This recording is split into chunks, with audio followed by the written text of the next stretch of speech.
This is the news at 4. I remand the defendant to the custody of the Idaho State Board of Corrections for to be imprisoned in an appropriate facility and execution of the sentence where he will remain until he dies. Welcome to the News at 4. I'm Hunter Funk. It is official. Bryan Kohberger has been sentenced to 4 consecutive life sentences for the murder of Xana Kernodle, Ethan Chapin, Kaylee Gonsalves, and Madison Mogan. The loved ones of the 4 University of Idaho students finally had their chance to confront Bryan Kohberger. They poured their hearts out in the courtroom today, sharing the grief that they have been living through. Bringing in Abby Davis now, who has been following the case since it started in 2022.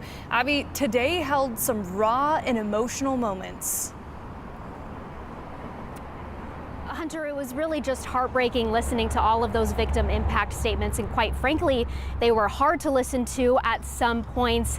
It was very emotional, and some of the people who spoke today had a hard time getting their words out, understandably so. We heard from 2 surviving roommates first. Bethany Funk had a friend read her statement on her behalf through tears. The friend described in detail the trauma Bethany experienced and continues to experience because of these murders. Bethany also detailed what life looked like, or what their life looked like in that off-campus home, saying she was beyond blessed to have been friends with Maddie, Xana, Kaylee, and Ethan. I have not slept through a single night since this happened. I constantly wake up in panics, terrified. Someone is breaking in, or someone is here to hurt me, or I'm about to lose someone else that I love. I was so frantic that morning and scared to death, not knowing what had happened. And when I made the 911 call, I couldn't even get out the words. And from then on, I don't remember a thing. It was like my brain wiped that whole memory. That was the worst day of my life. And I know it always will be.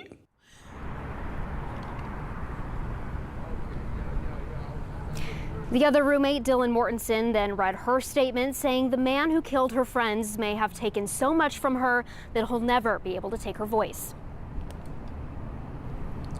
Because of him, 4 beautiful, genuine, compassionate people were taken from this world for no reason.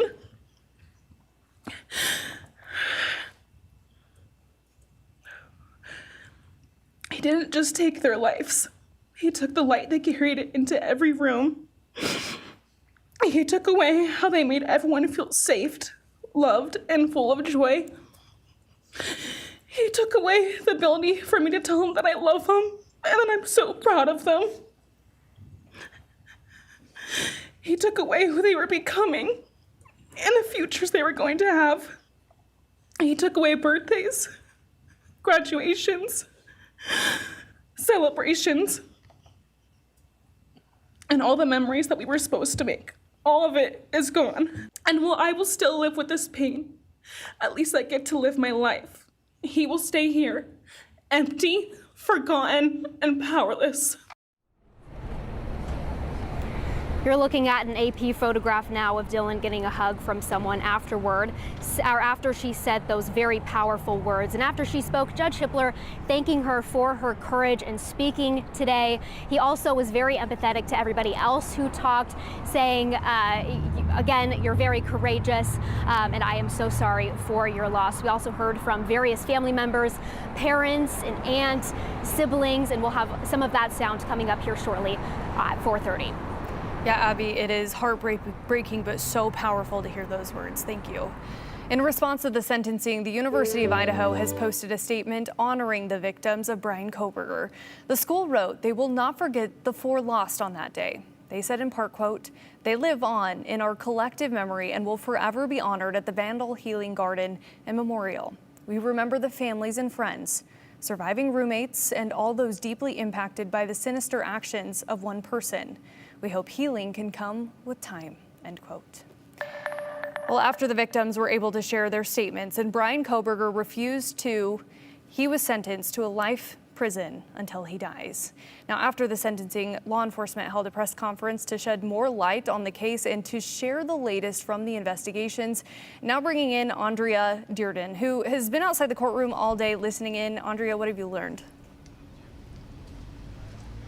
Well, Hunter, with the court process now officially over and that gag order lifted, we were able to hear for the first time from prosecutors and investigators in this case.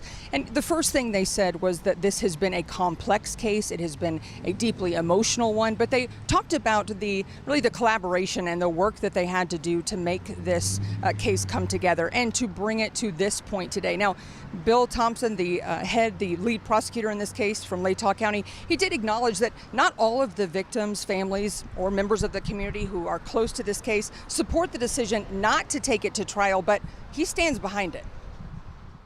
We accept and recognize that not everybody agrees with the decision we made, but this isn't a popularity contest.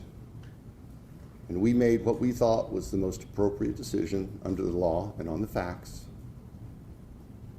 to give this case closure in a sense that would never be realized otherwise. Judge Hippler talked today about, I guess, the fallacy of expecting that there would be some miraculous coming clean and disclosure from the defendant. In the first instance, as the judge said, he doesn't have the power to compel that. We, the state, don't have the power to compel that. And as a practical matter, it would not be helpful. It would give him a forum to share whatever he thought to control the dialogue. Not going to happen to our victims.